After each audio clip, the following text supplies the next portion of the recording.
Hey, kid, I don't think I can hang on much longer. Oh, come on.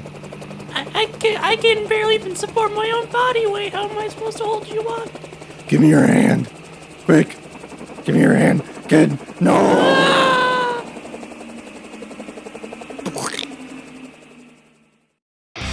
You ready to talk some movies, Brennan? Yeah, okay. Well, let's go!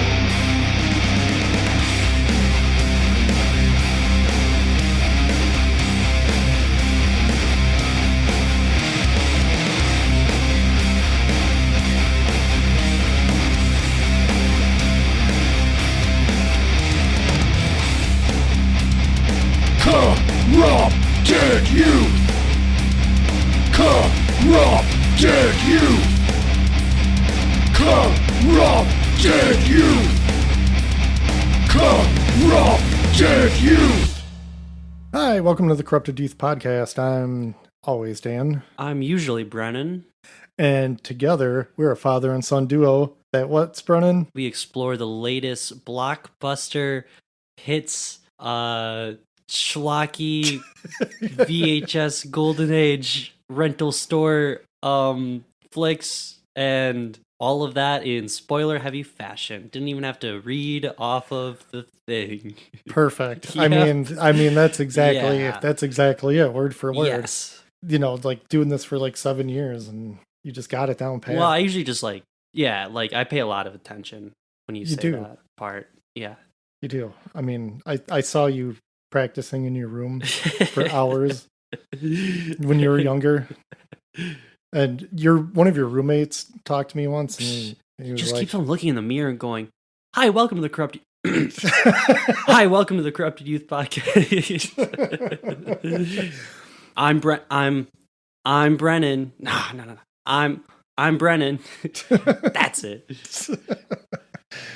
I nailed it. This is going to be so great if we ever do a live show. Yeah. People are going to be like, these guys are totally unprepared. Goons. Yeah. Goons are off their rockers. There's no way we can charge an admission. Yeah, we can't monkey butts. No. They don't even understand that. No, I guess, did we ever I think we might have explained monkey butts. I mean, I know we've told guests about it. Yeah. But, so if we mess something up, we just say monkey butts. I don't know where that came from. Yeah. It was just, we're never going to use those words. Yeah. Unless we're watching, like, some risque Planet of the Apes. But even then. And that's just our code word for, hey, we made a mistake. So when I edit, I can fix things. Because believe it or not, there's a lot of editing involved. Believe it or not, we make mistakes. It's hard to believe. But it's become less and less. It really has, yeah. Yeah. Just a lot of me old manning my notes a lot. Where was I? What? Oh. But forgetfulness aside, what are we covering? We are covering, I don't know what year this movie came out, but we're covering Cliffhanger. From 1993. Thank you. Starring Sylvester Stallone. Yeah. And that guy from 30 Rock. 30 Rock. Is that what it's called? Yeah, it's Tracy Morgan from Tracy 30 Rock. Morgan. Yeah, he plays the villain in this movie. He just has one of those faces. I don't know. Like, I see him in things, but I have no idea who he is. It's not Tracy Morgan. You're just going with it. Yeah, who's Tracy Morgan? You couldn't tell I was just making a joke. Oh, no. Oh. I don't know his name. Because you said 30 Rock. Yeah. I mean, you mean Third Rock from the Sun. Oh. Which I will admit, that was a little confusing because, like, one followed the other, and I think they were both on at the same time at one point in time, possibly. That is confusing. But they were close enough on the same network, even. All I know is both our shows I have not seen. You've seen Third Rock from the Sun, haven't you? You knew what he was from. No, you had to tell me what he was from. I don't know. Oh, okay. He's familiar. Like, I'm sure I've seen that show on before. Oh, sure. But how about I just go over some information? Yeah. Oh, man. Yeah, so the letterboxed information for the movie Cliffhanger from 1993. It was directed by Rennie Harlan, who I'm sure a lot of our listeners know who he is. one of his unfortunate directing jobs was the Exorcist prequel. Oh. One of them, because there were 2 filmed. There were? Yes, there were 2 filmed because they didn't like one. And it did so bad that they released the other one. So there's 2 that are kind of the same movie. And they're both out there. It's a hot mess. Weird. But anyways, I don't know. He's done like Die Hard 2 and other stuff. So like he's got a name for himself. Yeah. You know, he's the most successful Finnish directors in the world because, you know, we're rotten with him. No, I think he does just fine. I don't think I wouldn't say he's a bad director. No, I wouldn't say so. Especially based on this movie. So yeah, it stars Sylvester Stallone and as Gabe Walker. What a cool name. Yeah, and John Lithgow. That's who you're thinking of. Mm-hmm. Not Tracy Morgan. Yeah, he gets the name Eric because, you know, it's not a good villain name, Eric Quaylen. Yeah. I thought they said Whalen at first, so my notes are a mess. We've got Michael Rooker in this, who surprisingly doesn't play a creep because kind of a jerk. Yeah, I mean he's got his jerky moments in this, but I don't know. I wouldn't say he was. Otherwise, he's just getting by. I mean, he's not like doing weird, creepy things as he's really good at. Yeah. Janine Turner is in this, Rex Lynn, probably a bunch of other people that are recognizable to some degree, but I'm just going to pass over them for time. But I don't know. Overall, pretty good acting throughout the entire movie, I'd say. Yeah. Hang on. There's one person I kind of want to see here. Oh, Ralph Waite. It's Frank. More on Frank later. Yeah. Frank might be my favorite character in the entire movie. Not for good reasons. Yeah. But also good reasons for Frank. Yeah, this is one of those like 90s, like co-written by Stallone movies. I don't know. He's always been kind of involved and write stuff. So I don't know. It's just very Stallone, I guess. But yeah, I guess more on all of this as we go. Yeah, that's Stallone. I don't know if we have a trailer or not. So if we do have a trailer, we'll have it here. But if it's just music and sound effects and stuff like the one I did see, then no, we're just going to carry on. So Brennan, let's get into it.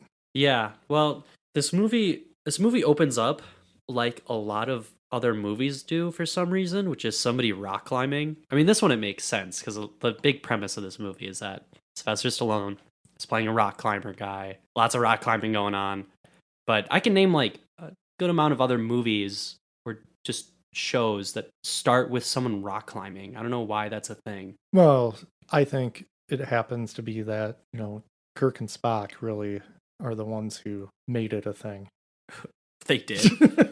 I don't know. There's that one movie where they were doing the rock climbing thing. Isn't that the one we watched for the podcast? Yeah, the one where they look for God. Yeah, and he's got the hover boots. Yeah, it starts with him rock climbing. So right. Aliens versus Predator starts with rock climbing. There's a Mission Impossible movie, pretty sure it starts with rock climbing. Mission Impossible 2, I think it was. Yeah, I believe starts with some rock climbing. I just was watching Rings of Power, which I stopped watching because it's kind of bad. Shows one of the characters, opens up with them rock climbing. Hey, people love rock climbing, and I'm not going to disparage anybody who decides to do it because it's definitely not something I ever care to do. No. Just don't care. Yeah, no interest. Have fun. Seeing that Stallone lookalike dangling off a cliff, no interest. I think one of the best rock climbing scenes ever to be filmed is definitely the rock climbing scene in Saul of the Mole Men. Never seen it. Oh, yeah, you got to watch that. Okay. Just look it up. I'm not going to tell you anything about it. Just, you can find it on YouTube. Find it. Okay. You piqued my interest. But, so Stallone's climbing up. Well, his character's name is Gabe Walker. Gabe's climbing up to go save these 2 people who are stranded at this top of this, I don't know, very scary mountain structure. And he gets up there and it's, what's his name? Hal. Okay. Yeah. Hal and his girlfriend, Sarah.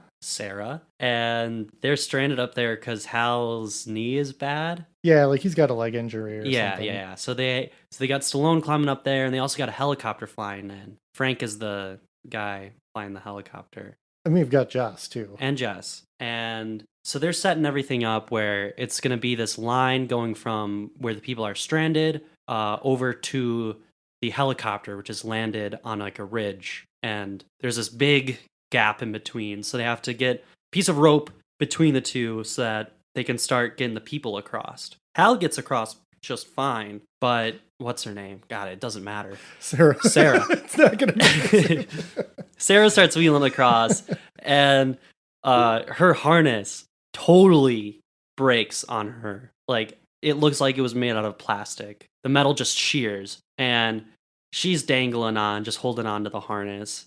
Oh, her stuffed animal falls. Oh, yeah, she's holding on, her stuffed animal. I don't know if that was meant to be like just something to comfort her as they climbed up. Yeah. I don't know. Why would you bring it with you? Yeah. Other than to have some dramatic. Oh, no. Yeah. But Stallone, Gabe, I just want to call him Stallone. You can call him Stallone. Yeah, because it's just, that's all I see him as. Right. Because he's just Stallone. Yeah. That's all he does. Stallone's it up. And he goes to like get on the line to go out and rescue her, but Hal is like trying to get him to stop because that would be putting too much weight on their rope. But he goes out anyway. Stallone goes out, and this is all very tense. Very tense, definitely, yeah. And he's able to catch a hold of her right as she, drops. Very classic movie trope. Because when when someone's out of your reach and they fall, then you can catch them. Because that makes sense. Whatever, dumb movie logic. He grabs on. I like this part too because we were both taken out of the movie because of Frank, who is just, I don't know what he was doing, but he looks like he's definitely getting off on it. He has this big grin. He looks very excited. He's like, yeah, I don't know why, but I'm just so hard right now. I'm liking this. I'm just erect. It's that kind of look. It's weird. It's so off-putting. And it also doesn't help too that it would cut to like Sarah. I actually remembered her name. Like dangling. It looks very, very real a lot of the time, but then there would just be like a bad green screen. Not even bad, but just like a green screen in there. Yeah, I mean this movie got nominated for Best Special Effects.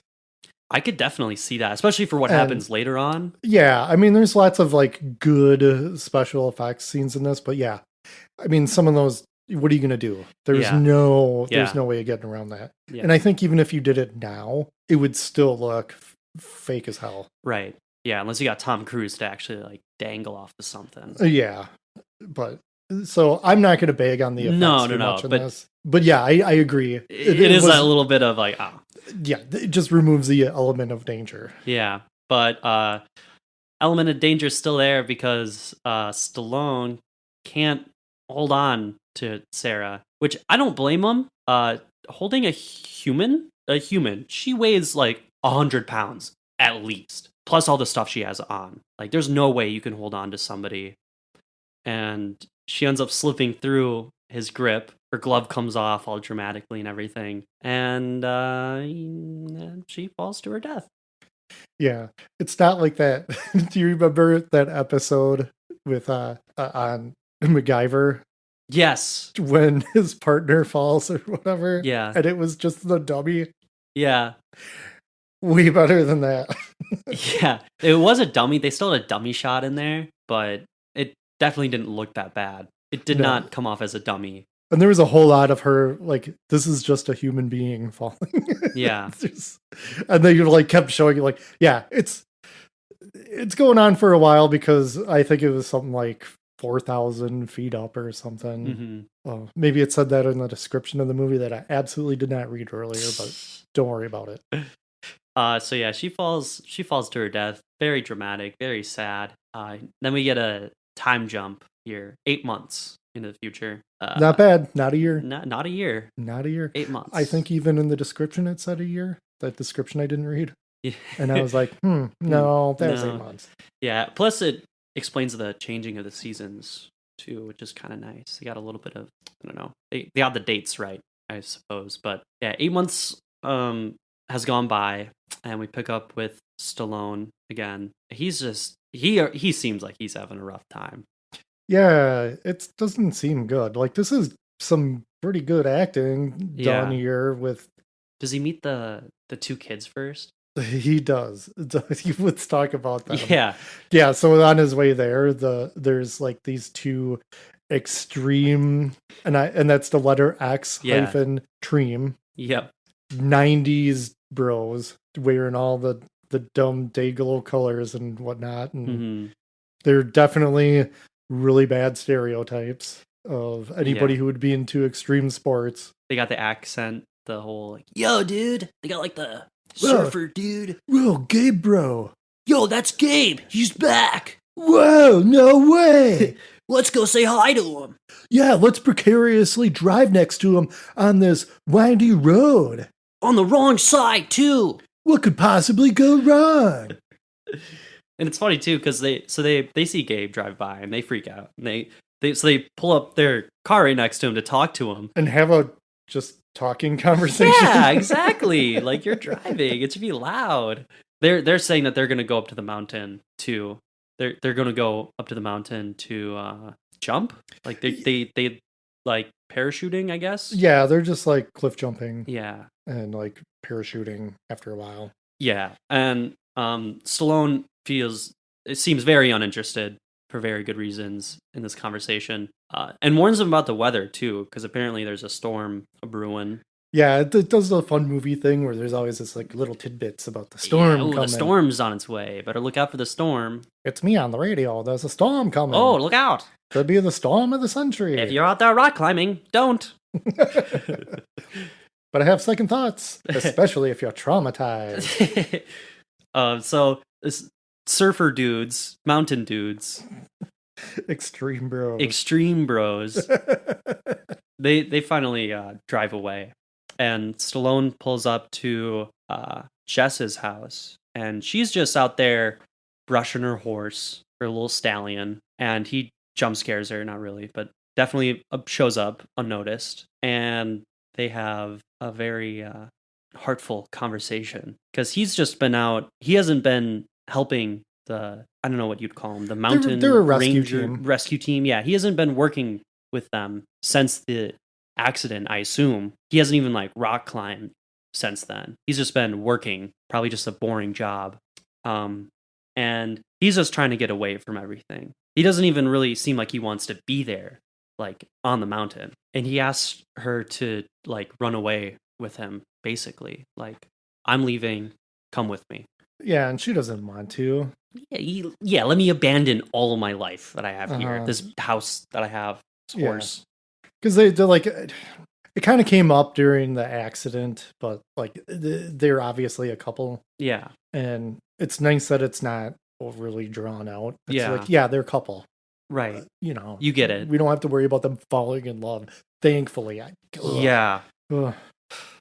So yeah, he doesn't want to leave, or she doesn't want to leave. He does, and he says he's doing it. Yeah. But then we gotta get to the the main plot of the story here. Yeah.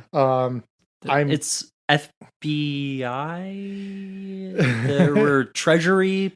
We cut to Treasury people. Yeah. I guess the gist of it is that they're transferring $100 million of money that you really can't spend for some reason. And because it's like the FBI and the Treasury, so they're going to fly it out to California or something like that from Denver. And bad guys want to steal money. There you go. Yeah, I think that's like all the establishing. Mm-hmm. Yeah, because then they pull out, they attempt the heist. Right.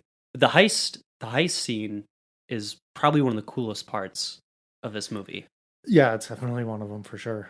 Yeah, because all the money is on the plane. So how are you going to get it all off the plane? Mm-hmm.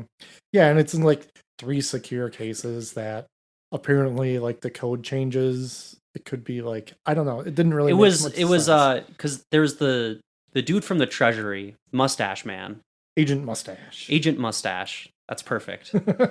Agent Mustache has like the codes to Open the cases. not open them because you don't need to track them, right?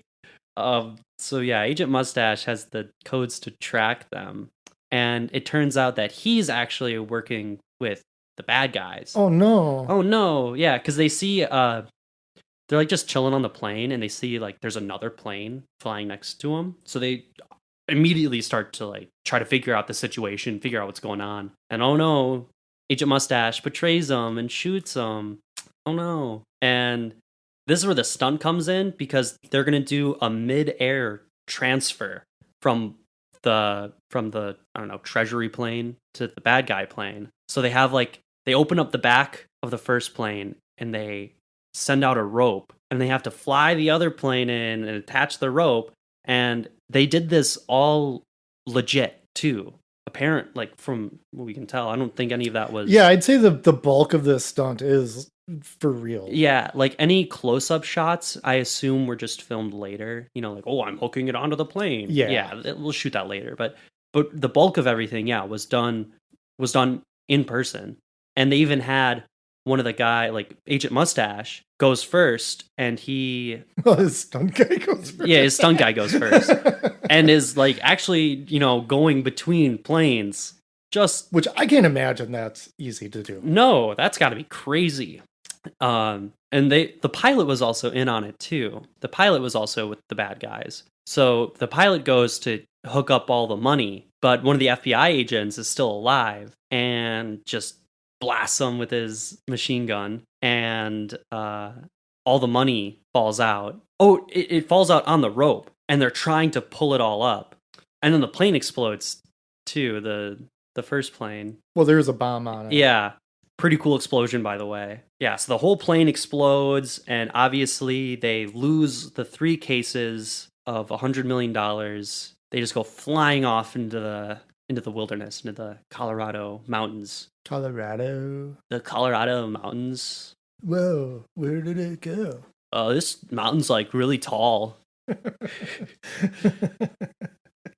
So that's not good. Yeah, the extreme rolls through the crash. Yeah, they do. I like how they just kind of like pop in every once in a while to just let you know something's happened. Yeah. Or just to like remind you like, hey, well, these are characters. Yeah, they're in the movie. Yeah. And the plane crashes with all the bad guys on it. Fun crash sequence. Fun crash sequence too. Yeah. Awesome miniature work. Yeah. Done here. It's really good. Of course, the plane crashes and skirts right to the edge of a cliff. It always does. I mean, even though when they show it later, it's not on the edge of a cliff. It is what it is, and it kind of depends. Like, it's not hanging off so much because it was on a set. Yeah. When they were just kind of hanging outside of it. Yeah. The miniature was hanging off a little. Oh, for sure. But yeah, they're just trying to figure out even what to do. Now you have 3 cases. They're spread across the mountains. How are you going to get them? I mean, you have a tracker, but you're also stuck in the wilderness. So they call, obviously, the mountain rescue people to get them involved. And they lie to them, like, right away. You know, oh, it's just 5 of us. We're stranded out here. Yeah, they have the pilot lady because obviously they'd be more sympathetic to a woman. Right, yeah. And she has the line about that they need insulin. Yeah. Which that is a pretty good line. Yeah, that definitely raises the stakes for the rescuers. Which they don't ever talk about bringing insulin, so... Yeah. Not that it matters for the plot, but... No, it really doesn't. But it's just a fun little way. It's a fun deception. Yeah, yeah. So they call the mountain rescue, and mountain rescue obviously take it very seriously. But there's a problem because the storm's rolling in, of course, and they can't get their helicopters in there, or their one rescue helicopter. So, of course, they have to get Stallone. Stallone. He's the only one. He's the only one that knows how to climb the mountain. Yeah, and he says he's not going to do it. Yeah, Jess asked him. Because he said, I climbed for months. Used to feel. Yeah. When I was like, you. Yeah. I mean, I get it, but also at the same time, like, I don't. You're like the best. Yeah, you're the guy. Get over yourself. But he just does it anyway. Yeah, he comes around to it. And he meets up with Hal, because he's obviously going out to help the people too. And Hal is not the biggest fan of Stallone. Hal is blaming Stallone for the death of Sarah, which is very unfair. I think so too. Very unfair. Because he's saying, like, it's your fault. That line couldn't handle 2 people on it. There was nothing wrong with the line. Yeah, it's not like the line broke. Yeah. Sarah fell because her harness disintegrated on her. Yeah. Like, I don't really think that Stallone had much to do with it. He held on to her for a couple. He extended her life by a few seconds. I mean, it's just to add that conflict between two friends. Yeah. It just kind of stinks that it is a little baseless because it doesn't really seem like Stallone's fault. But whatever. And Hal even like holds him over the cliff, threatening to kill him. Which, dang, that's pretty extreme, But he doesn't do it. He doesn't do it. Just tells him to live with it. Yeah, live with it. So then they go off to rescue the stranded people together. And when they get there, obviously, they just get a bunch of guns drawn on them. They pull up to a crashed plane. They're like, whoa, what's going on? You don't say anything about a plane. And the villains, what's the villain's name? God, what? Eric. Yeah. Eric. Eric. That's so unvillainous. Yeah. So unassuming. I mean, do you know any evil Erics? Eric Trump. Is he evil? I mean, or is he just... I mean, he hangs out with them, but I don't think he would be a good person, but I don't think he's capable of true evil. I think he's clueless. He's not smart enough. Yeah, he's not smart enough to know right from wrong, so he can't be evil because he doesn't even know what good is. I'll go with it. Yeah, okay. But no, I do. That's what I mean. Like, I don't know any evil Erics. Yeah. I mean, I haven't. Do you know any evil Erics, listeners? Email us, corruptedyouthpod@gmail.com. Give us your most evil Eric. Yeah, I'm curious. I'm probably missing out on one serial killer. There's gotta be one. Or like some movie villain that happens to be named Eric. But anyway. Let's talk about Eric in this movie. Yeah, actually. On the Eric topic. So he's described as being foreign. That's how he's going to be able to get rid of this money. Yeah. In foreign markets, and he's a foreign guy. So he's doing a weird accent. Yeah. Could you place the accent? I'll say like British, but that's only because he's surrounded by British people. So they're all over the place. Yeah. Some of them are They're British. An international crew of bad guys. They really are. I like how every bad guy gets a little something to do in this movie too. Yeah, they get their own little moment. Yeah. Do that more in movies. Yeah, because it is like a little crew. It is like 6 people. Yeah. Dead meat. Yeah, definitely. Yeah, like, I don't remember most of these guys' names because you don't need to. Yeah, it doesn't matter. But they all kind of have names too, which is weird. Yeah. I was like, whoa, this movie's just naming people off left and right. Yeah. So they hold Stallone and Hal at gunpoint, and they're telling him, you got to go find these cases or whatever. And I thought it was pretty smart too, because Hal, when they're asked for their names, gives out fake names. He's like, "Oh, this is Walker," and he gives them their last names. Their last names, yeah. Because their last name, it's like Walker and Tucker. Yeah. Tucker paints it. But so Stallone and Hal agree, begrudgingly, obviously, against their will, to go hunt down the packages. And, they go to They find the first one pretty quick. Yeah. It doesn't seem like they have to go too amazingly far. Yeah. And this part's pretty confusing, too. Because they're kind of like on a ledge, and then it's above them. Right. And then they're gonna they decide to just send Stallone up. Right. So that way, as like an insurance policy. Yeah. To make sure he comes back. So they send Stallone up. They even take his jacket off, too. to give him a reason to come back down. So Stallone, being this amazing rock climber, climbs his way up, and they got a rope tied to his leg too. So he climbs his way up, gets to the package, he finds it, gets to it. He just grabs a rock sitting next to it and just beats the case open. Which these are supposed to be like, these are like the worst secure cases. Like they made it seem like they were going to be like so hard to get into. And right, it has at least $300 million in one of those cases.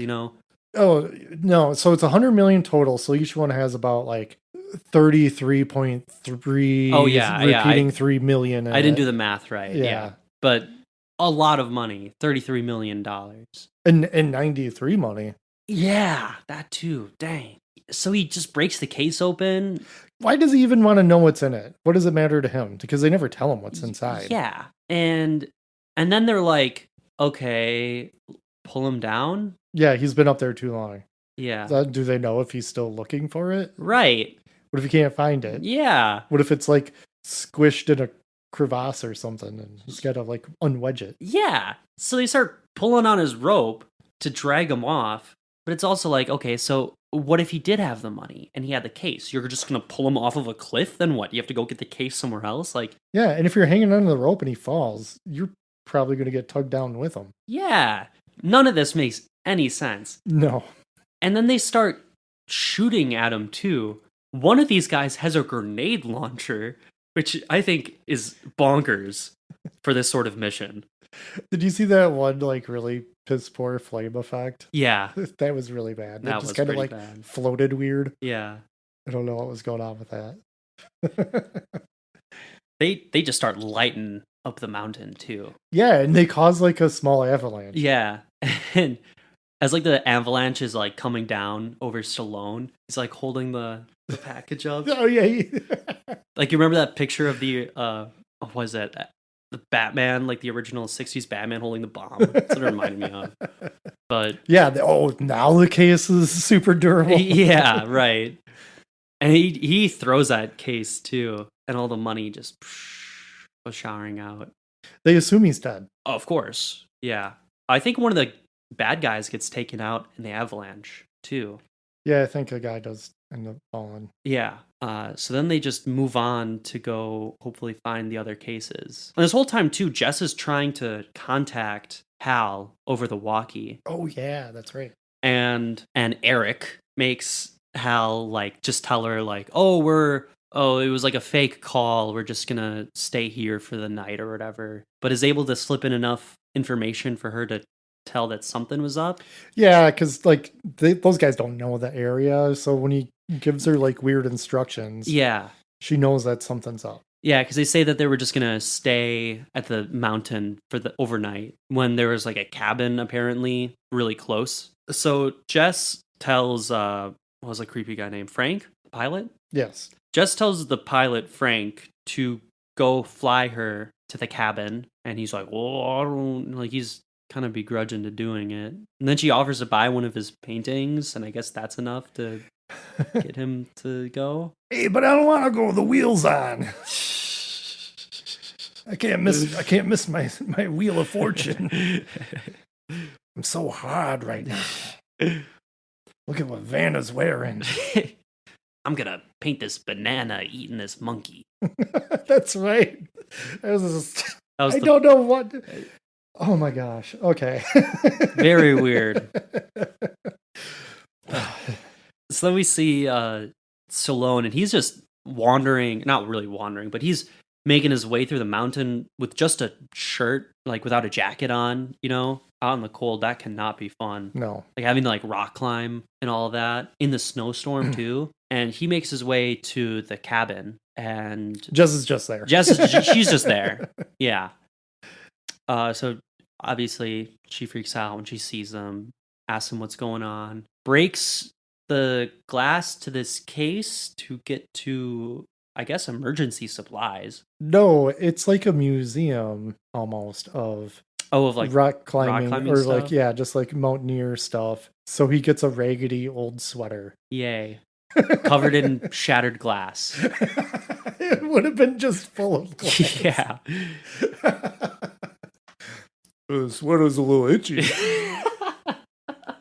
It's like it's almost full of broken glass. Hey, why am I bleeding? It's also kind of weird too. So there's a cabin out in the middle of nowhere. It's like a museum that I guess you'd bring like tourists to. Maybe it could be like old ranger station, Yeah, type of thing. yeah, whatever. I don't know. It doesn't really matter. No, not really. It's just a location. Yeah, location for our characters to meet at. And he explains to her the situation, at least as far as he knows. They plan to get to the cases before the bad guys do. Oh, because we gotta explain how the bad guy. Oh man, this is please. Okay, Agent Mustache. He to track the cases has this device with him. The device is able to show a very simple, like, polygon 3D representation of the mountain. Somehow. It's able to, I don't know, scan the mountain. It just has that data, I guess. Yeah. I don't know if it's like getting it from satellites or whatever, but it's just impossible technology for 1993. Sure. So Stallone, I guess, saw he looked at the map obviously to get the location of the first package. Yeah, and when they showed it initially, it had all three locations, and they're like, "Hey, do you know where these places are?" Yeah. So that's all the information he has is that's like all he's going off of. Just a couple of vector pointy lines. Yeah. Okay, but whatever. Movie. Sure. movie. So they set out to Jess and Stallone set out to get to the packages first. Hal, on the other hand, who's leading all of the bad guys around, is intentionally going slow, which is very smart.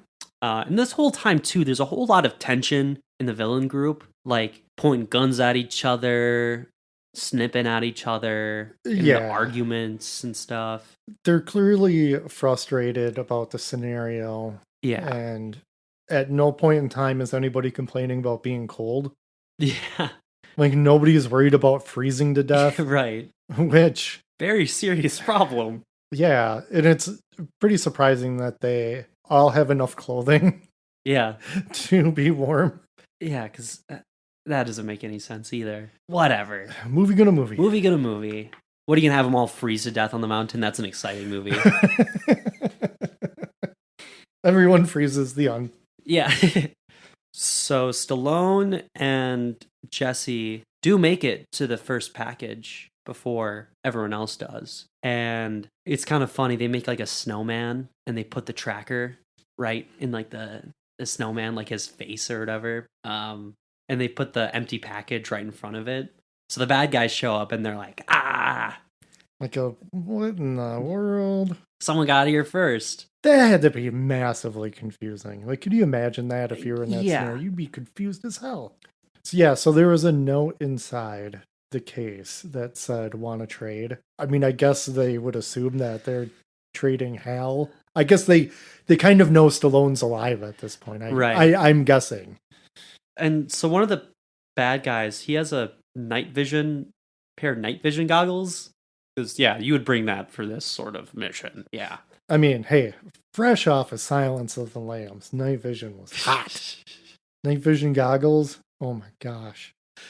You have no idea. Silence of the Lambs is what kicked that off? I think so. That's a pretty great scene. I think that's like the first time I remember seeing it in a movie. I mean, it could have been somewhere else, but I'm sure that really brought it into popular culture. I suppose, yeah. Now that I'm thinking about it, I can't really think of many other... But also a more realistic way of presenting like infrared goggles. Yeah. As opposed to this. Yeah. Which is just... It's just green. Yeah.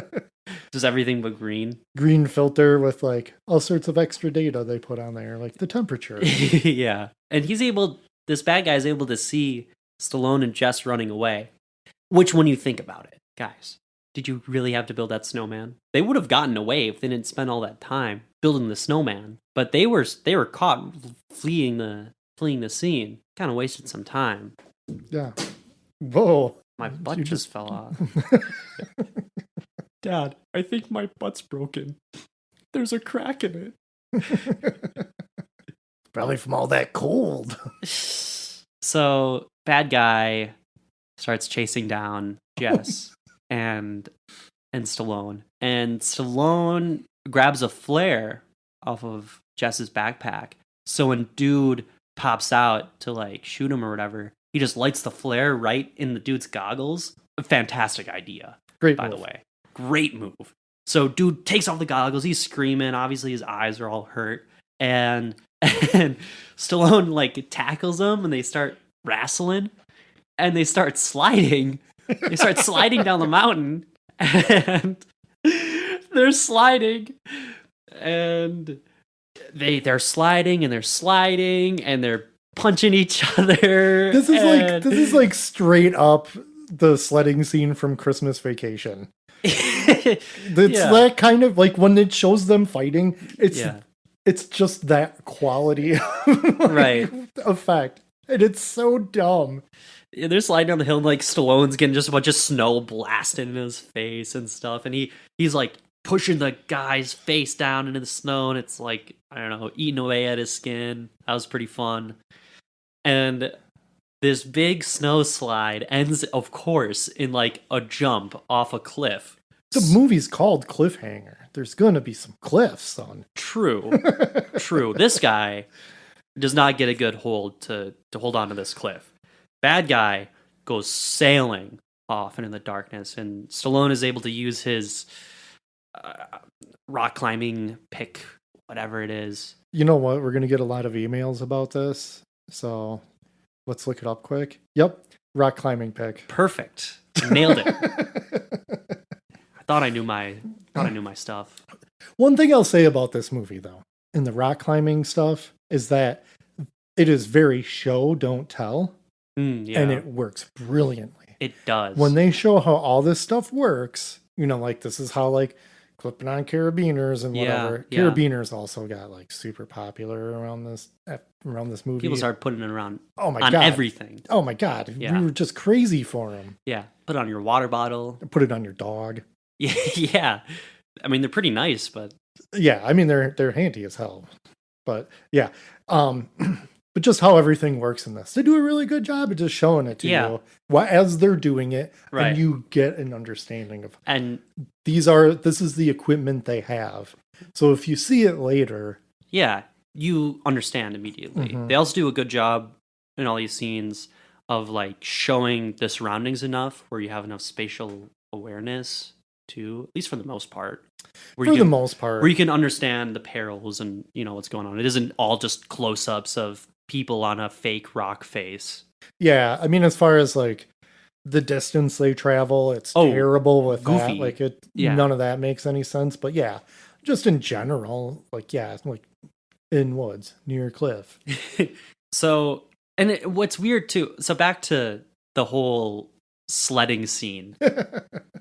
It's a little ridiculous because they're sliding down this hill for a long time when you think about it.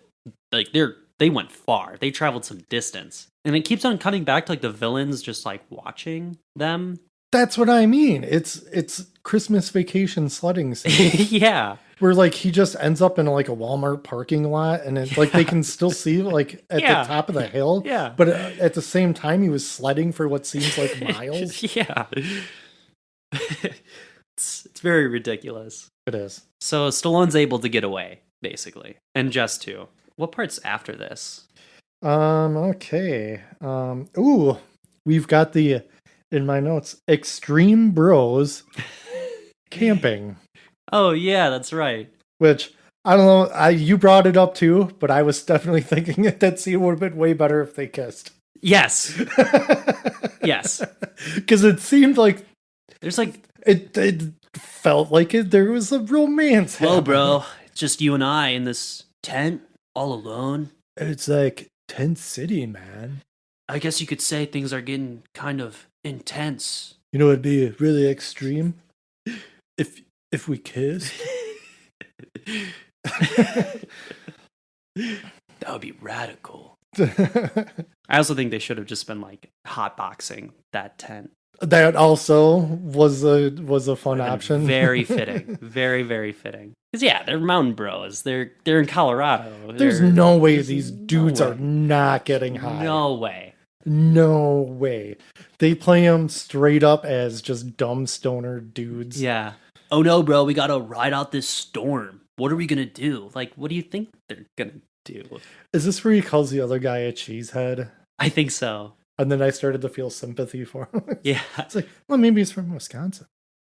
Because that was around like when the cheeseheads came out and got popularized. I didn't know that was like 90s. Yeah.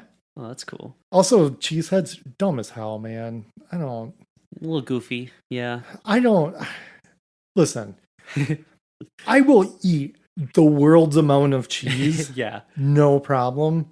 But putting on like a foam wedge of cheese onto my head and thinking that's cool, never going to happen. And it got really bad because I don't know if you understand how popular cheeseheads got to the point where they were making them into all sorts of other hats. Oh, really? Yes. So like, here's like one that looks like a baseball cap. Oh, cheese sombrero. You want a cheesehead sombrero? Cheese cowboy hat. You name it. They're just making it all sorts of dumb things because it was a weird phenomenon. Some dude got into a plane crash, right? And the cheese head he had on, like, braced his impact. That's crazy. And I'm sure he was on the news. Oh, are you kidding me? The cheesehead. See, what? He probably had a Wisconsin accent too. Well, I was in that plane crash there, and that cheesehead absorbed the impact. I almost spilled my bush. Yup. So there I was on the plane, and next thing you know, we're going down, and I was like, "Oh, I better put this cheese head on there." But my body was also a little bit loose because I was at least a 12er in, and I just ragdolled it. No one else survived. No other Packer fans were on the plane, fortunately.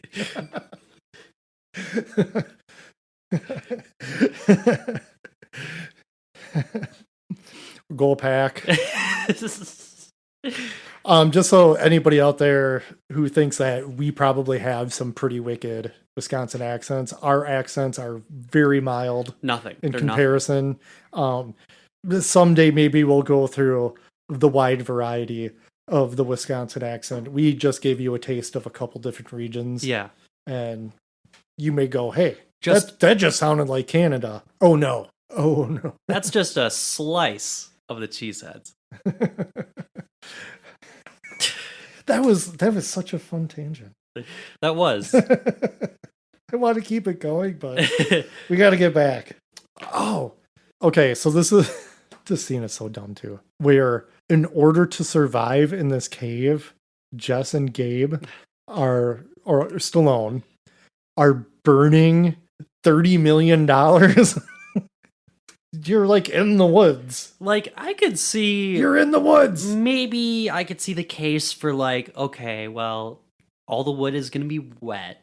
So we need to start the fire with money as like a kindle to dry out all the other logs. Because that's what actual survivalists do.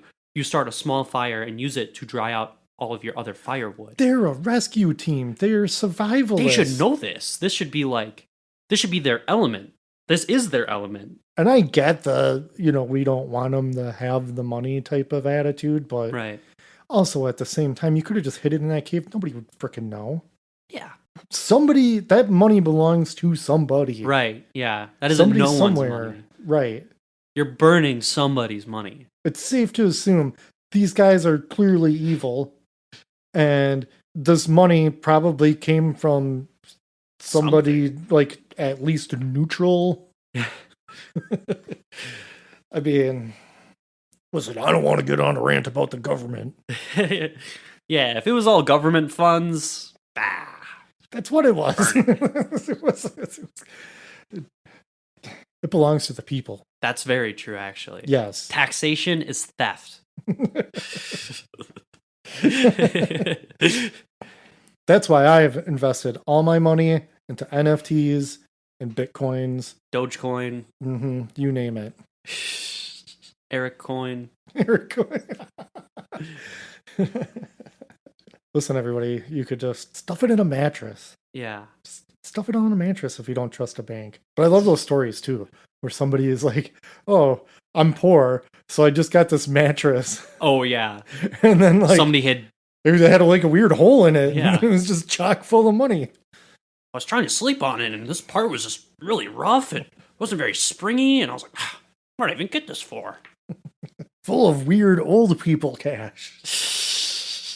Well, I got stuff the mattress before I go watch the wheel. Stuffing it full of like money and like wigs for some reason. Toupees. Yeah. War bonds. Cans of beans. Bed bugs. I don't know why I'm making fun of Wheel of Fortune. I watch Wheel of Fortune Yeah. every time. I'm there. You're a wheeler. You're a wheeler. Oh, I'm a wheel watcher. Let me tell you. But if anybody ever buys me like that tie or T-shirt off of there, forget it. I will. You don't want to represent? No. Why? I mean, I would like to be on there someday. That would be really cool. I would love it. Yeah. Super fun. Shout out the dongles on Wheel of Fortune. Oh, what? That would be insane. They'd probably cut that. There's Yeah. no way they'd let me say dongle on the Yeah, air. no way. They'd be like, he's talking about. What were they talking about? He's talking about penises. I think that was a reference to like his gay nightclub. Also, great name for a gay nightclub. Yeah. Dongles. Dongles, yeah. So go ahead. Anybody you want to do it, go do it. Yeah. We give you full permission. Just hang up a picture of us somewhere.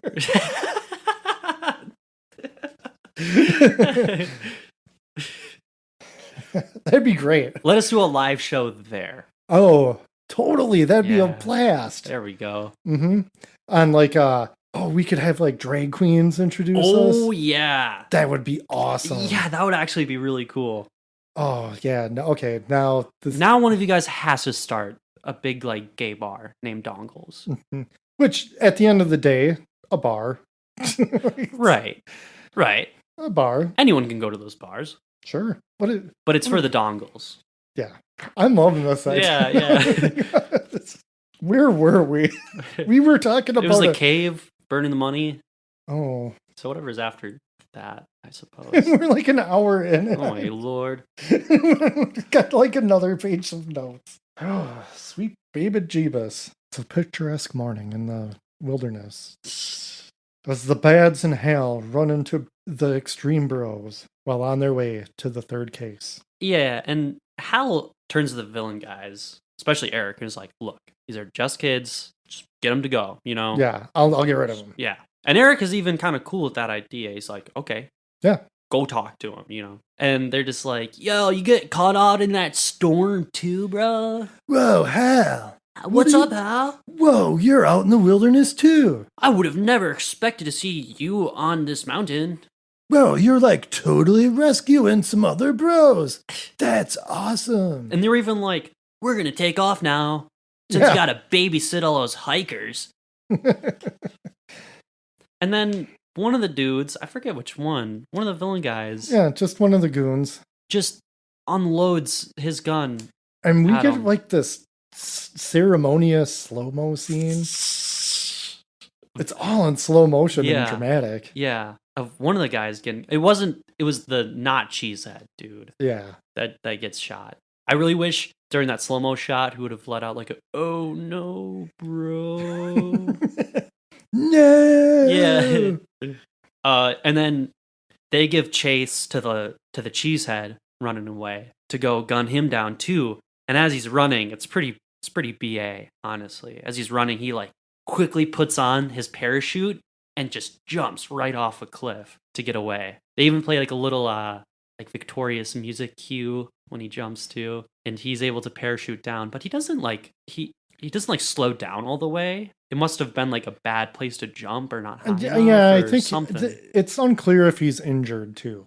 Yeah, that too. But he ends up like just getting his parachute stuck in some trees, and he's dangling just like a couple feet off the ground when he lands. Yeah. And Hal is very upset at all this, obviously. Just added more evil to the bad guys, I guess. Definitely you know? added more evil to the bad guys. You kill some innocent Yeah. possible kids. Yeah. Yeah. And then we find out that Jess and Stallone have been following them this whole time on the side of the cliff. That was a very, very cool shot too. Yeah, because they even see the cheesehead dude jump off the cliff, and they had that really far back shot where you could see the group of villains, and then you could just barely see Stallone and Jess climbing along there. That was cool. And then they're like, is this the part where they're like, where they have to go into like the cave? Yes. Yeah, because Cave 1, I think there's like a multiple cave scenario in this movie. Because Hal is intentionally going slow, they're able to get to the case, but only through like, they have to like spelunk. Like Stallone and Jess have to spelunk through a cave. There's a whole lot of natural light in this cave for it not having any natural light coming in, except for the entrance, obviously. I guess the light come through the snow on top? I don't know. Either way, it's a movie. It's a movie. They gotta light it. So, and Stallone is pretty smart here because he's like, okay, we're going through this wet cave because there's like water dripping everywhere. Like, let's put all this clothes in your backpack, and we're just gonna make our way up here. And they get to the top, not to the top. They get to like a landing near the top of the cave, and Stallone's like, oh, don't move, because there's like a million bats just chilling in this cave. Yeah, because his head was covered in bat guano. That's a vocab word. Dongles. We all know what guano is.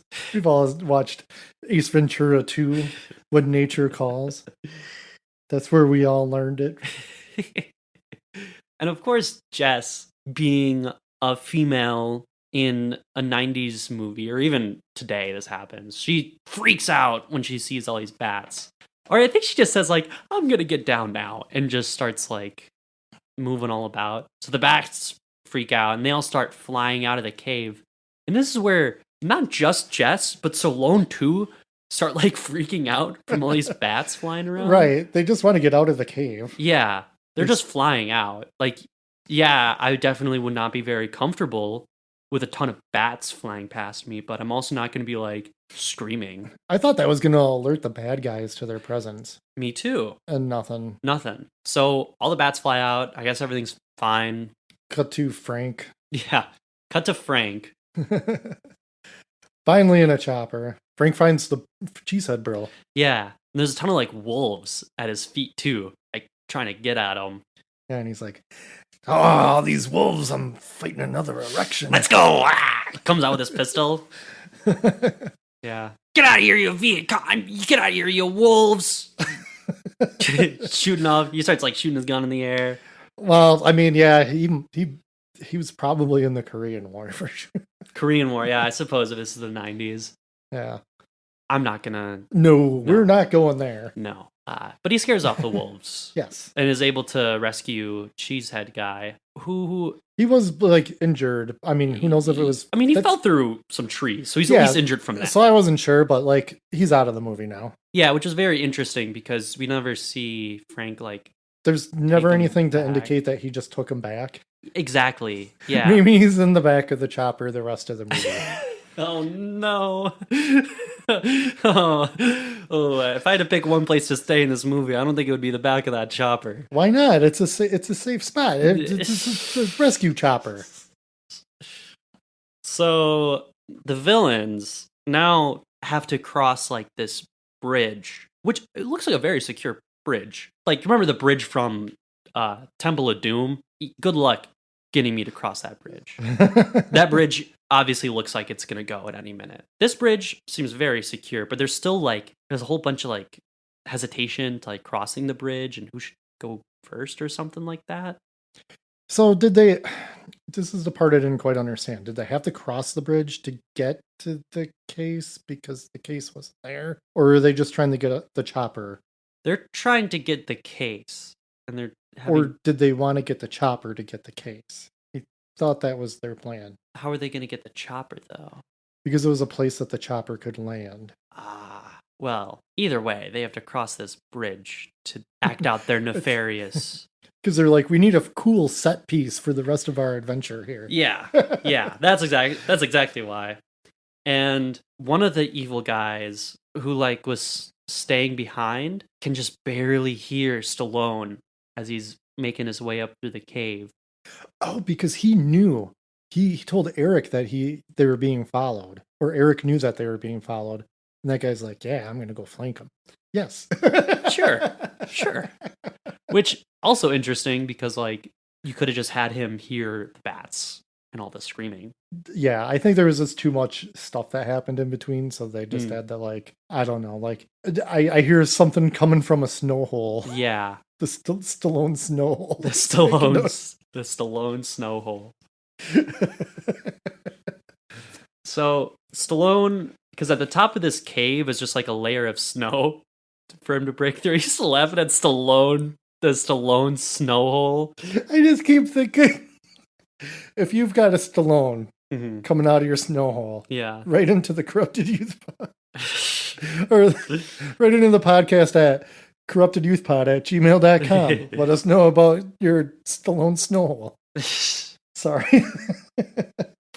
Too bad Sylvester Stallone didn't feature in like a Home Alone movie, and they could have called it Stallone Alone. Where do my parents go? Oh no, I'm stuck at the house. Oh, it's like a body swap movie combined with Home Alone. So it's a child stuck in Stallone's body, or even like the movie Big, where he just wishes to be big. Yeah. And so now he's like, a kid is essentially Stallone and doing Home Alone stuff. Love it. So it would be like Rambo. It'd be like the first Rambo, but in a house, setting up booby traps and stuff.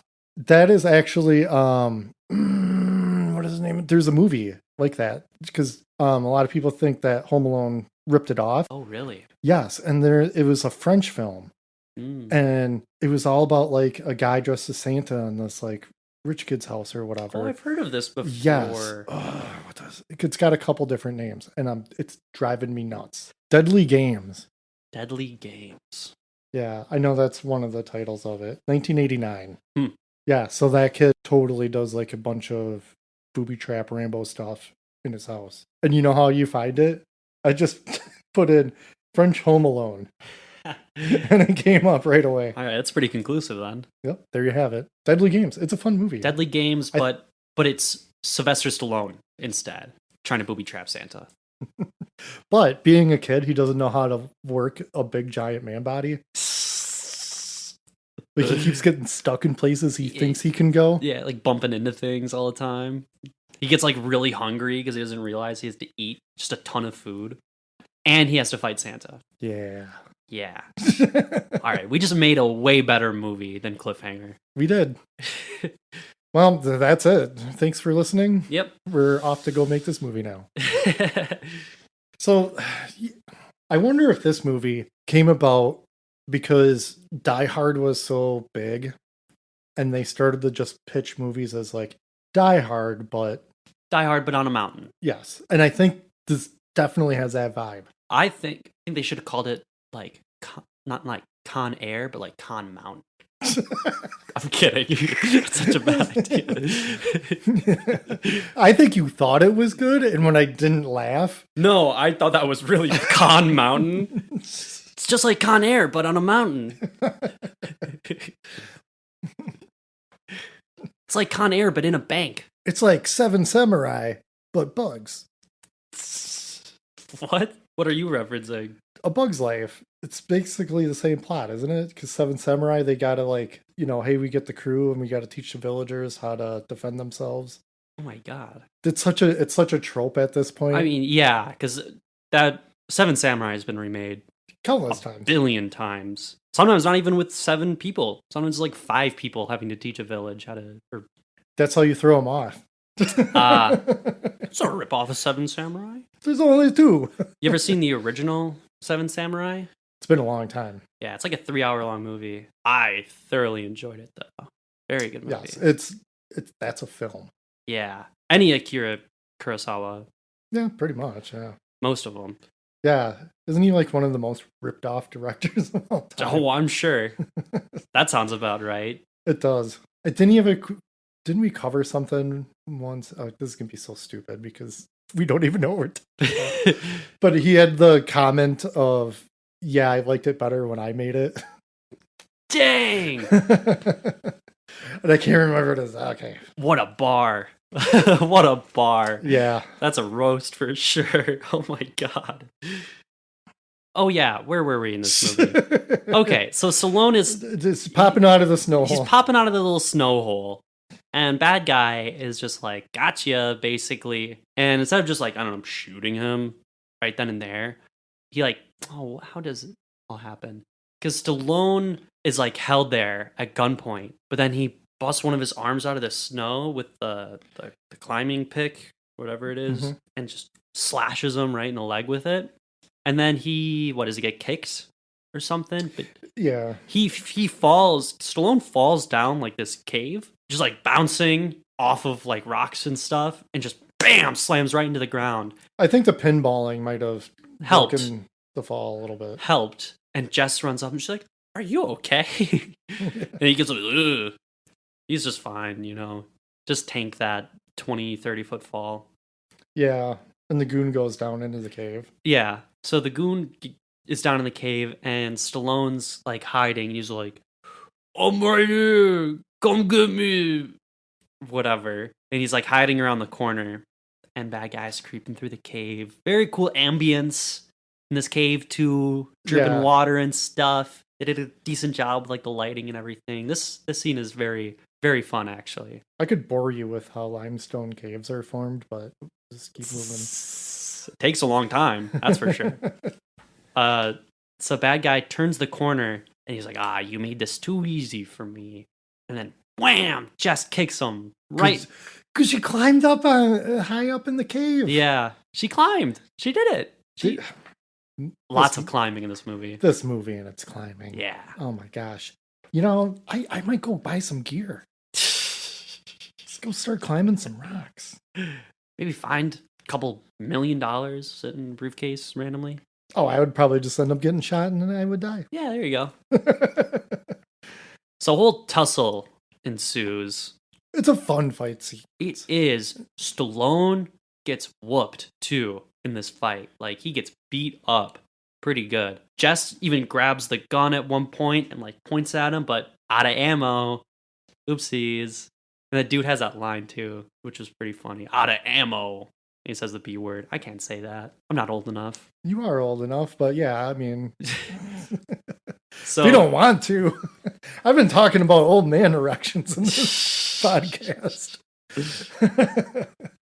Stallone is getting like really shoved around here, and Stallone's like down on the ground, and he's about to die or whatever, get finished off, and Stallone grabs a bad guy right by his balls, and then like up by his chest, and lifts him and shoves his body into a stalagmite, which for you non-nerds out there is like the little drippy parts of the caves that are all spiky, and they're also on the ground too. Or is it one's a stalagmite? One's a stalagmite, the other's a stalactite. I actually don't know which one's which. I honestly, dang it, I thought you did. I honestly just that was like a pure guess. I just threw it out there because most people don't even know those terms. I don't want a spelunker writing into the podcast complaining. I've been shoving myself into small caves for half my life and squeezing my body into tight caverns. You were correct. Let's go. I mean, what I meant to say was that I knew that because I just know things like that. You just wanted me to look it up and reaffirm. So that way you were super smart. I always knew the answer. Come on. I was just trying to be humble. This is what it really was. But anyway, speaking of stalactites, this dude gets one right through his chest, which was pretty awesome, I will say. As this is all going down too, I was like, man, why doesn't he just grab one of those stalagmites from the ground, break it off, and just stab him with it? That would have been cool too, but this was way cooler. Yeah, see, I remembered literally nothing but Cliff from this movie. It's a lot of it. And in this scene, I was like, oh, he's going to just pick him up and toss him on one of those stalagmites because it's the obvious choice. But no. Yeah. Thrust him into it? That's crazy. He should have had blood gush all over him and then just been like howling mad. Yeah, that would have been really just cool. had enough and snapped. Jess is just scared in the corner. Yeah. Clicking the unloaded gun at him.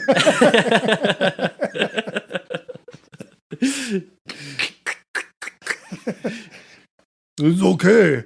I'm still me. It's okay. Getting like blood all over her. Shh. Just calm down. We have to climb. We have to go. We just have to keep climbing. I just gotta climb something.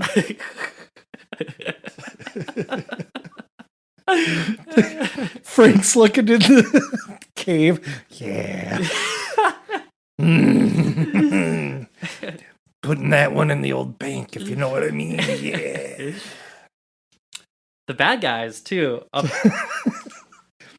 love covering Stallone movies. The bad guys at the top decide that it would be best to plant some explosives because they brought extra, I guess, from like the plane explosion. That kind of makes sense. They're going to blow up the plane. But they weren't even, actually, why would they have explosives with them? Why would they have it with them? I mean, there was explosive earlier, but it was on the other plane. Exactly.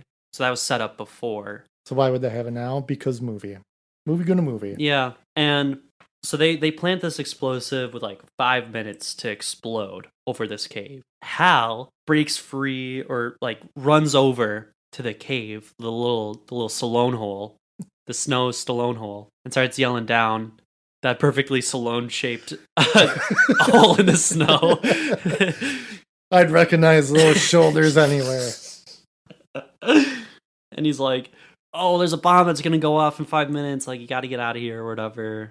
Get a move on, guys. So Stallone and Jess, they're running and they pull out some rope and they're tying it. And Jess is like, this rope is like however many years old. 60, I believe. 60 years old. Like, is it even going to hold? And he's like, I don't think so. Very honest. Mm-hmm. No foreshadowing. Nope. This rope. And so he grabs onto her and they get on the rope or whatever and they just start swinging. They swing away from the explosion, which this swinging was pretty cool too. I reckon they actually had somebody swinging around on a mountain with another person holding on or like attached to them too. Pretty cool stunt. Every time that they're like rocking back and forth from swinging, you see the rope break a little bit more and more. And the explosion finally goes off. And this explosion is giant for like no reason. It's like a huge fireball. I mean, obviously it's action movie. You gotta have a cool explosion in there, but realistically it makes no sense. That cave was full of Stallone farts.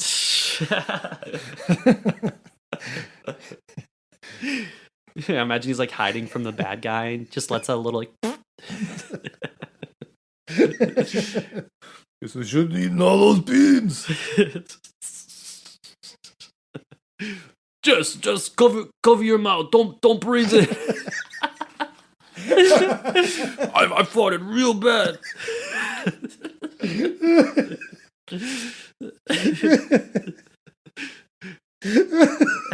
Yeah, so this explosion goes off. The rope breaks too.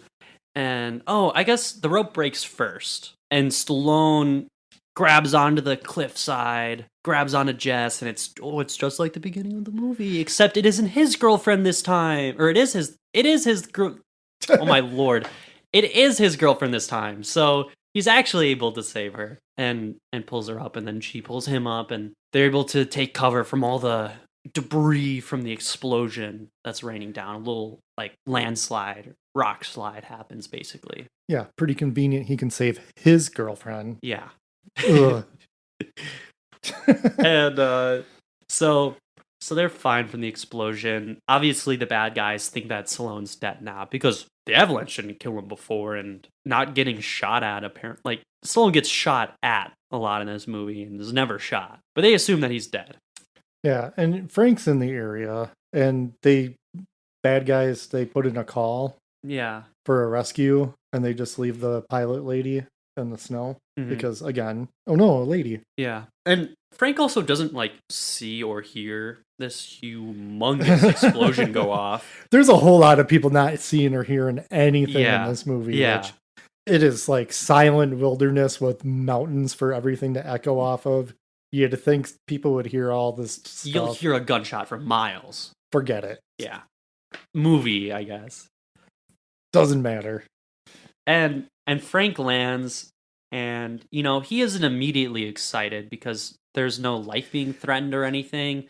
So he goes over to help the pilot lady, and she like grabs the gun from his holster, draws it right on him, and he's just like, "What are you doing?" He's just like almost confused. Yeah, because he's like, "I'm here to rescue you, lady." Yeah, like what are you doing? And then he starts smiling a little bit because Wait a second.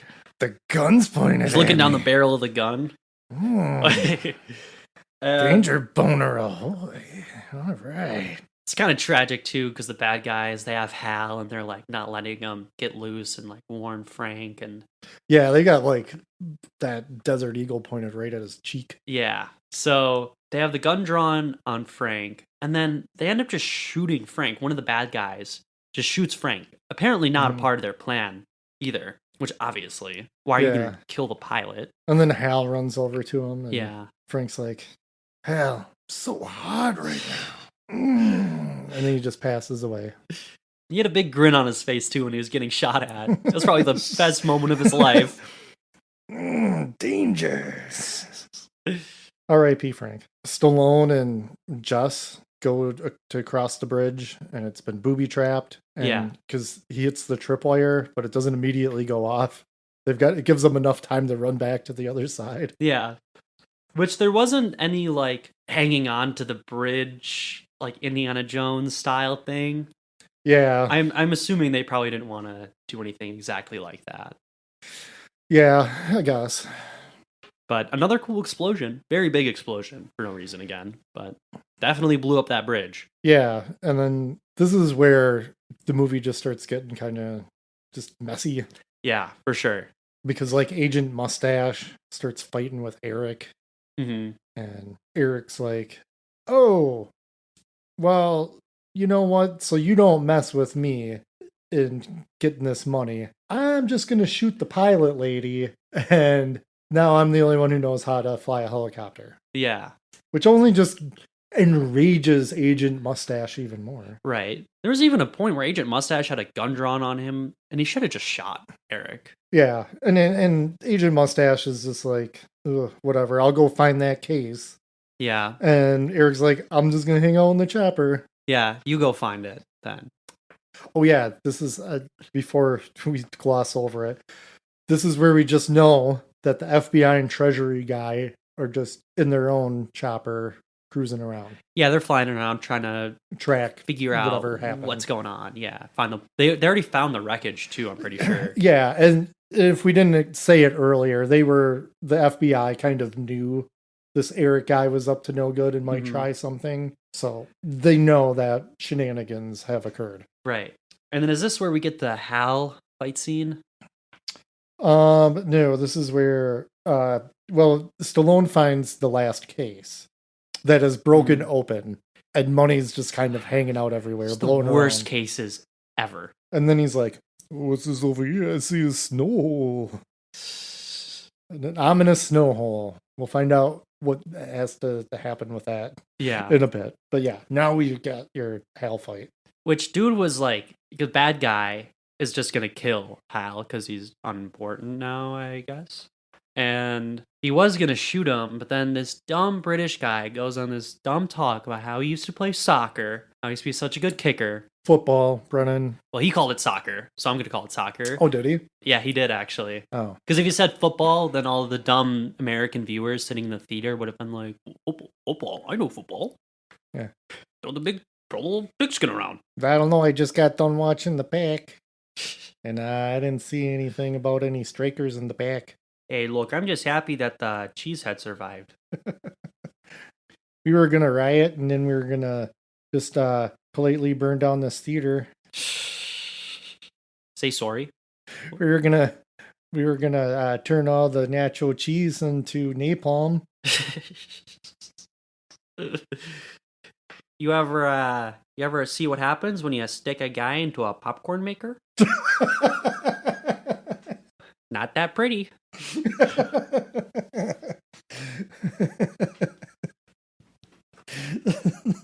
Which it would have been funny now if the cheesehead guy was in the back of that helicopter. He is. What's going on, guys? Whoa, why'd you shoot her, dude? Not cool. Can I just go home already? He's just unconscious, like doped up in the back. Yeah. I'm gonna inject you full of morphine. You're gonna love it. He's like, let's go. A little for you, a little for me. Yeah. That is what Frank would do. What part's even? Oh yeah, the hell fight scene. Yeah. So yes, football soccer guy, just kicking him, even kicks him in his bad knee.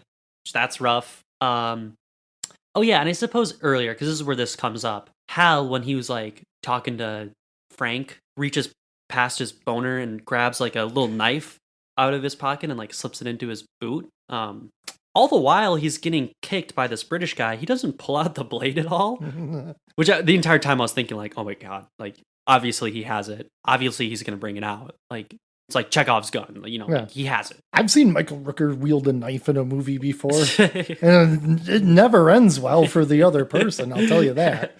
Definitely doesn't end well for this guy because he has Hal like right on the edge of the cliff and is about to like kick him off, and he pulls out the knife and he stabs him right in like the foot, I think, right? Stabs him right in the foot, and as he's falling, like grabs his shotgun, or as he's like Hal grabs his shotgun and blasts him right in the chest. Yeah, and then he falls down the cliff. But he also has to like get a one-liner in. Yeah. Oh, I wrote it down in my notes here. Season's over, asshole. Good one. Yep. Man, there's not a lot of one-liners in this movie, but they're there. Yeah. They're there when you gotta kill a villain. Yeah, definitely. Man, that was just getting phased out from the 80s. Yeah. Thankfully, I was not a fan of the one-liners. They're fun once in a while, but I think they're fun if they're in character, if they make sense. Because a lot of one-liners, the movie like stops in its place to show whatever characters say their dumb line. Yeah, like I don't need that. If they're gonna say something that's funny or makes sense for the pacing and everything, yeah. Go for it. But I mean, you got to get that last word in. There's also like a whole lot of it got to be where your good guy didn't necessarily kill the bad guy, but wouldn't save him type of thing. That happened a lot. A lot. Yeah. Even Batman. Mm-hmm. Yeah, like, okay, you're going to flip that coin in front of Two-Face over a cliff or his bottomless pit or whatever. Like, you killed him. You just killed him. Joker falls to death. Yeah. It's just the Lion King. The Lion King. Yeah. Lots of stuff. But I think that's just to be like, well, we can't have our good guys, doing terrible things. They can't kill. They can't be committing the best act of murder in the entire film, even though they've murdered their way to this murder. Yeah. Yeah, that is such a silly trope. Just kill them. Or don't make them face justice. That's pretty cool, too. Yeah, what a crazy concept that would be. Nah. Based on current events, I'm not even sure if justice actually exists anymore. We'll find out. It's pretty topsy-turvy. Sometimes it is, sometimes it's not. Who knows? Yeah. It's kind of depressing. Yeah. What's next? Yeah, because that's what I mean. Like, it's just like, oh, everything's got to happen at once. Oh, Agent Mustache finds what he thinks is the case, and it's actually a tracker attached to a rabbit. And he gets mad and tries to shoot the rabbit. Thankfully, not successful. Thankfully. The rabbit even like peeks its head out again just to tease him. Yeah, which absolutely would not happen in real life. No, that little rabbit's gone. Unless mountain rabbits are a different breed. I don't know. Rabbits around here aren't that brave. Come back. If it like Monty Python just like jumped at him, that would have been cool. Nice shot. Sucker. Try again. Why you? And then Agent Mustache guy calls Eric over the walkie and is totally just ranting at him. He's totally given up on this mission. He doesn't like Eric, obviously, never has. This is kind of like his final straw. And Eric the whole time is like, dude, like, stop talking over walkie-talkie. Like, stop using our real names. Stop talking over walkie-talkie. You're being an idiot right now. And he just keeps going. And it's a way for the good guys in the helicopter to be able to track where the signal was coming from. They can determine the direction that the broadcast is coming from. I don't know if that's a thing or not. Yeah. I don't know. That's beyond me. But, so yeah, he goes cuckoo.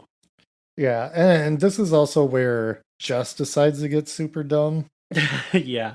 Because Eric takes off in the helicopter, even though it's supposed to have just enough fuel to get them down. Right. He sort of starts cruising around. And this is where like Jess pops up. And he's in a helicopter.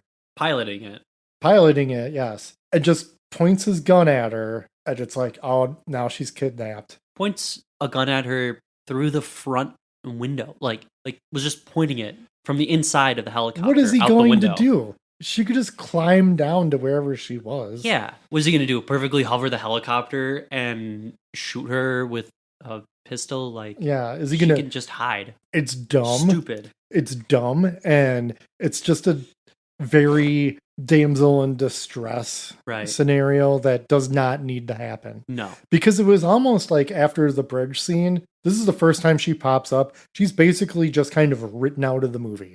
Yeah. Yeah. And that would have been fine. It would have not been cool, but it would have been fine and better than this. Because Stallone even had some line before he takes off to go attach the tracker to the bunny or whatever, that she needs to like stay behind or whatever. You're like, oh, I gotta do this. Sure, just split up. Hang out in a cave. Yeah. I suppose she would be excited to see Frank, but either way, like, I don't know, this whole thing doesn't make any sense. No, it's just, you can tell it was just... That's just the way they wrote it because something had to happen. Yeah. And Agent Mustache Guy, of course, sees Stallone fleeing the scene. Because, again, why do they always just catch this man, like, running away? Because he's one step ahead, but literally just one step ahead. Yeah, I guess so. He's only one step ahead. Yeah, and he gets chased to a Frozen Goonies set. Yeah. That's what it looked like. Well, at first, too, because, like, he's getting shot at, he jumps off of a cliff and just, like, lands in a tree and just gets up and keeps going, which is ridiculous. And, yeah, then he runs across, like, this bridge over a frozen, like, stream or whatever. This set is, like, probably the worst looking part of the movie for some reason. Because it really just looks like a set. It does. Yeah, it doesn't really look authentic. A lot of the other times when they show these locations or even like objects like, oh, this is a ladder. Mm-hmm. It doesn't look like it's like been placed there by the crew. It looks like it has been there for decades. Yeah, and it's just the way everything's like frosted over. It looks really dumb. It looks like a kid's Christmas movie. Yes. This is what the North Pole looks like. Santa comes out. Yeah. Oh, no. What's going on here? You just get shot. You shot Santa. But this does result in like a pretty fun fight, I guess. Yeah. His Agent Mustache is trying to like track him down, and he finds Stallone's blood going across the bridge. He's walking across the bridge, and then all of a sudden Stallone's hands pop out from underneath and yank him. But then Stallone ends up falling into the ice, like breaks through the ice and falls in to the water. And so Agent Mustache is like looking into the water, trying to see him, and we see Stallone underwater, like taking his shirt off, which is kind of crazy. Listen, it's in his contract. He wrote the movie. Yeah, I suppose. So Stallone's like, he floats up and he's like looking through the ice, and Agent Mustache sees him looking through the ice. But then Stallone pulls out this like device thingy to shoot anchors into the rock. They'd shown it earlier. It was another one of those like rock climbing things that they showed. Mm-hmm. Gets used all the time. Yeah. I think I didn't even bother to bring it up in my notes or anything because it's just there all the time. And he shoots it through the ice at dude and just like blasts him like 2 or 3 times with it. I don't know if that's a real thing. Might be a Or- real thing, but I doubt that it works like it. It's like nail guns in movies where normal nail guns, you'll never be able to shoot into somebody. You could, but If it was like- it's definitely more ranged because I worked with them, Yeah. and If they you're just- 2 feet away, it's not gonna kill somebody. especially like in the movies a lot, they're cordless. Mm. And if, like, what was it, the Evil Dead from 2013, Yeah. like that remake? Yeah, that one was just kind of so ridiculous and over the top with how powerful it was when Yeah. it was like a really old cordless one, which I don't even know if that was a thing back then. Right. Like, normally you have to have it hooked up to a pneumatic system. I think it's because people hear nail gun and they fill in a lot of blanks about it, Yeah. when it's not really how the thing works. Yeah, but anyway, I guess, I don't know. We're just, why are we even... I don't know anything about rock climbing, so maybe this gun thingy is this dangerous. But either way, it was a pretty neat way to dispatch Agent Mustache. He falls in the water, and we get this nice top-down shot of his lifeless corpse floating through the ice. floating through the ice. He's going on the underwater ice ride. Which I gotta say, there's a fight in the last Hobbit movie, which it shouldn't have been a trilogy. Anyway, there's a fight at the end where almost this exact same thing happens. Good guy's in the ice, bad guy's on top of the ice, good guy comes out of the ice, bad guy falls into the ice, and we see him floating away through it. Really weird connection. But...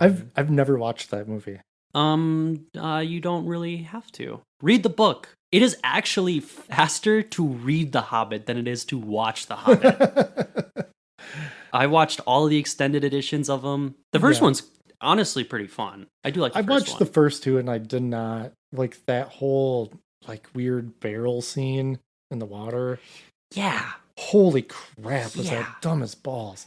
And here's the thing. Like Peter Jackson, go back, watch old Peter Jackson movies. You're going to love them. They're tons of fun. Mm-hmm. They're crazy. It's basically like Sam Raimi Sure, okay. quality of over-the-top zaniness Yeah. and gore, slapstick horror type of thing. That sounds fun. And then, I don't know. I didn't care for the Lord of the Rings movies myself. And I just feel like, I don't know. It became too spectacle-y. And I think that's where The Hobbit really fails, is like that barrel scene, because it's like, why is this even happening? This is clearly just here because it's a cool action scene. And Peter Jackson just wants to show Legolas shooting a ton of orcs with arrows and all these barrels and all this craziness. Well, they gotta like drag that out. It was a short book, and you can make a trilogy out of it. Yeah, just make it one. It could have been 1 4-hour-long movie. This is anyway. Back to Cliffhanger. We're almost at the end. Yeah, we are. Stallone's able to get out of the ice, and Hal was just like right there. I guess it was just like Gabe. Yeah, Deus Ex Hal, Yeah, and who has magic clothes. Deus Ex dry clothes for Stallone. He's just dry. He just needs to be dry now. He's dry. Get more walkie talk with Eric, Yeah, and they set up a meeting. because he's like, oh, I got something precious or whatever. Oh, it's Jess, of course. Yeah, let me just get like, I don't know. My notes, I have awkward chopper stuff. Yeah, because it's like there's like this long ladder leading up to the top of this cliff area. Of course, there's a cliff, and the helicopter flies in, and he's like, "Give me the money," and Stallone's like, "No, I'll give you the money, but I'm not going to give you the money. You got to give me Jess first. Like, you got to land first." And she's just handcuffed in the back. Yeah, Not handcuffed to Cheesehead though. yeah, that would have been funny. Who are What? you? Whoa, what's going on?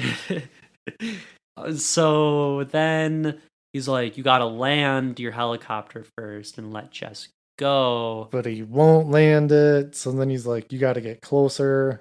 Yeah. And then he lets Jess go. So then Jess gets out. She She like winds down. She goes down like the little, whatever it's called in the helicopter to get down. the cable, the winch. Winch. Yeah, there you go. Who stopped it?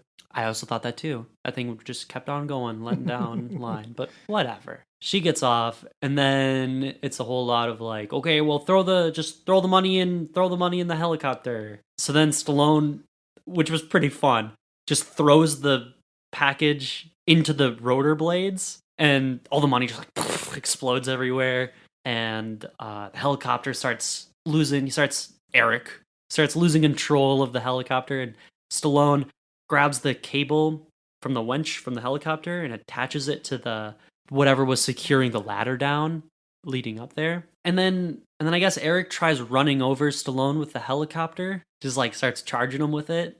And Stallone jumps off the cliff, grabs onto the ladder, but then the ladder gets yanked off because the helicopter's attached to it, and now the helicopter's all losing control, and it like crashes into the cliffside. Well, because also Hal shoots it with the shotgun. That's right, yeah, Hal shows up with that shotgun and blasts it a couple times too. And you'd think that would be it, but there's still more, because the helicopter is now dangling right underneath the ladder over this cliff, and Eric gets out, and Stallone and Eric get into this brawl on top of the helicopter, which is fun. It was a little tussle. And if I had told you without seeing this movie that John Lithgow would kick the crap out of Sylvester Stallone, Yeah, because it is. I mean, granted, Stallone's been through a lot by this point, but he's definitely been weakened by his experiences. But Eric kind of like gives him the business. Yeah. And it's funny too, because in the middle of the fight, Stallone just tries to climb away. Like he just like starts to climb the wall and gets pulled down. And the helicopter's of course like creaking, and the ladder's starting to give way and stuff, which I have no idea how this ladder was able to support a helicopter for that long at least. But of course, that's good old American craftsmanship. That's right. Stallone kicks Eric off the helicopter with a one-liner too. I even forgot what he said. But I didn't even write it down because I was so annoyed by it. Yeah. Eric doesn't fall off the cliff, but he falls into the helicopter. Stallone grabs the side of the cliff right as the helicopter broke away, right as the ladder, I guess, gave way and fell. And we get to see Eric like, as the helicopter hits the ground and, of course, explodes in a ginormous explosion. Taking Cheesehead with him. Taking Cheesehead with him. Oh no, bro. Hey, what's good? He's like strapped down, so he's like upside down this whole time too. Yeah, poor Cheesehead. Bummer, dude. Not cool, man. So yay. Yeah. Everyone's dead. And then like they get in contact with the other guys in the other chopper, and they go, "We'll send somebody for you." Yeah, we'll save you later. And that's then credits. That's it. They're just all hanging out together. The movie. That's it. That's Cliffhanger. Stallone, I guess, resolved his moral dilemma after Sarah's death. Pretty quick. Pretty quick. Yeah, that's never brought up again. Aside from when he wasn't going to let go of Jess. Yeah. Aside from that, that's the only time that ever really came into play at all, of like him having to regain his confidence. Yeah. He already had it back by that point. Right. So it kind of ruins that part of the movie, I guess. And it was nice to see like Hal and Stallone like be cool with each other again. Yeah. Albeit it wasn't really a thing for Hal to get over. It was more of a, oh, there are bad guys with a lot of guns, and these people are trying to help me, you know. But yeah, Power I don't know. Of friendship. It's just weird because that whole kind of situation they set up in the beginning with the characters and where they're at doesn't really get explored much further, which is a little disappointing because I did like the setup, the dynamics between everybody in the beginning of the movie. But yeah, so I don't know about you, but I feel I've talked a little too much during this podcast. Yeah. And I'm ready to wrap things up. Yeah, so do you want to give it your rating saying the word movie and if you'd recommend it? I'd say Cliffhanger it's a movie. You could probably just have it on in the background type of a movie, and it's fine. I don't know. It's not terrible. It's not particularly interesting in parts. Yeah. I guess. And that's probably its only fault for me. And Stallone doesn't really Stallone a lot in it. No. He's pretty mild as far as Yeah. Stallone goes. And he's doesn't feel like he's in it a whole lot, even though he's the star. Yeah. Feels like more bad guy stuff and travel and cliffhanging.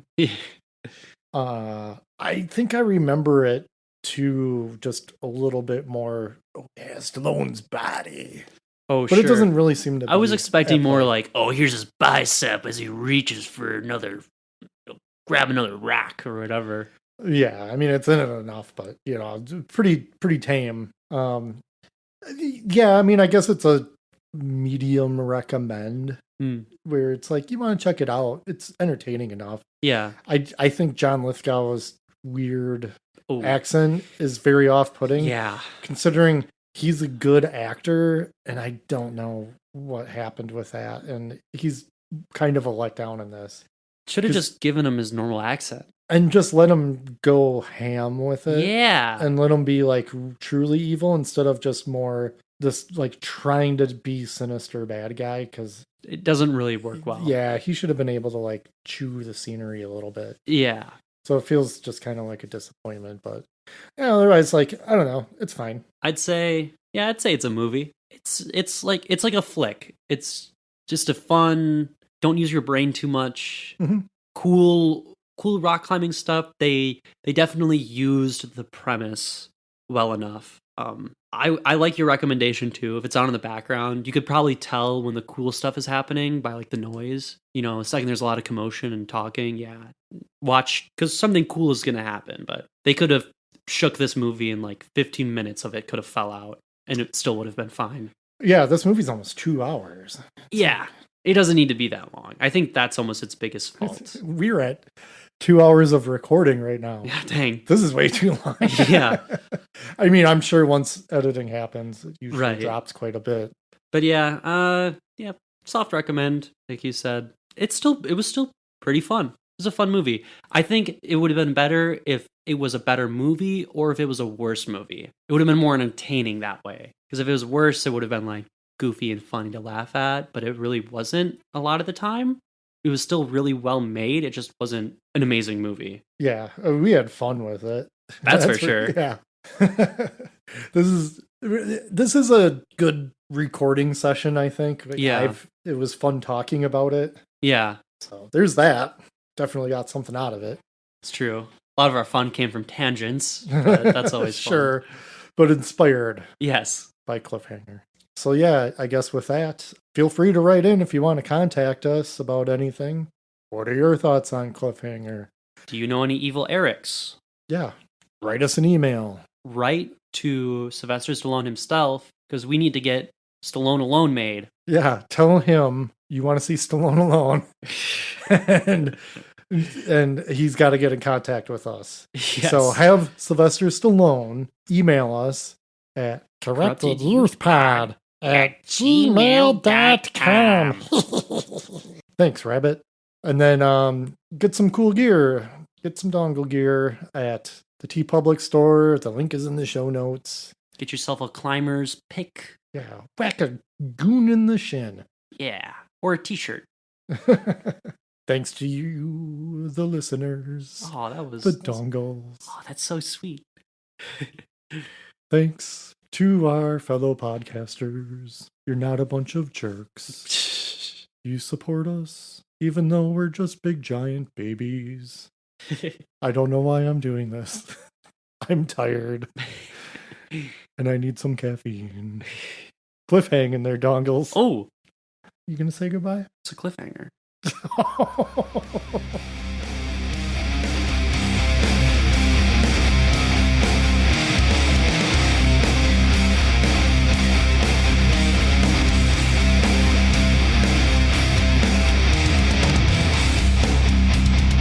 Corrupted youth! Corrupted youth! Corrupted youth! Corrupted youth! Yeah. Whoa. My butt just fell off. Dad, I think my butt's broken. There's a crack in it.